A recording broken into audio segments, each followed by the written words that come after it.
महाराज नृग का नाम सुना है? क्या सुना है?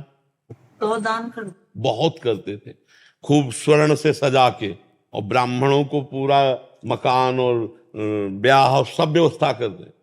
और एक गाय जो दान नहीं लेता था, ऐसे ब्राह्मण की गाय किसी तरह उनके गौशाला में पहुंच गई और वो किसी ब्राह्मण को दान कर दी। और वो दान लेकर जब जा रहे थे तो जो ब्राह्मण की गाय थी जिसकी गौशाला में चली गई, उसने कहा ये गाय तो मेरी है। तो उसने कहा ये गाय तो अभी महाराज नृग ने दी है।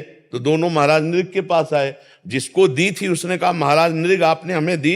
बोले हाँ दिया।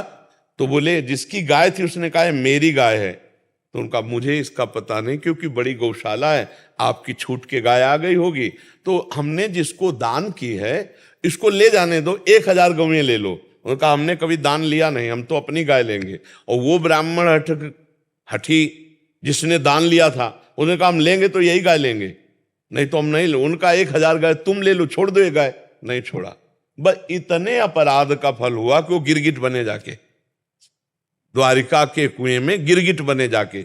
हमें लगता है कि दान पुण्य जितने सब हैं, भगवान को समर्पित करके भजन न किया जाए अगर, तो इनमें इतनी सामर्थ्य नहीं है कि हमारा काम बन जाए।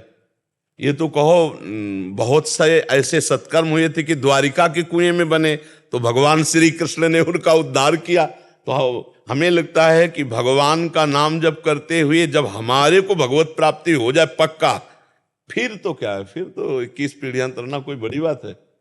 अरे वैसे भी देखो, सरकारी आदमी के परिवार को सुविधा देती है हमारी भारत सरकार के लिए देती, तो वो तो अखिल सरकार है। ये सुविधा है, एक भगवत प्राप्त हो जाए तो 21 पीढ़ियां भगवत प्राप्त हो जाएंगी, कल्याण उनका हो जाएगा, ये तो पक्का है। तो करो डट के भजन इतना कि भगवान का साक्षात्कार हो जाए। पर ये बहुत कठिन है, खिलवाड़ नहीं है। सब भोगों का विस्मरण करके जब निरंतर भगवत स्मृति में देखो, आप लोग सब बैठे हो, कितनी देर भगवान में टिकते हो? मिनट टिकना कठिन हो जाएगा।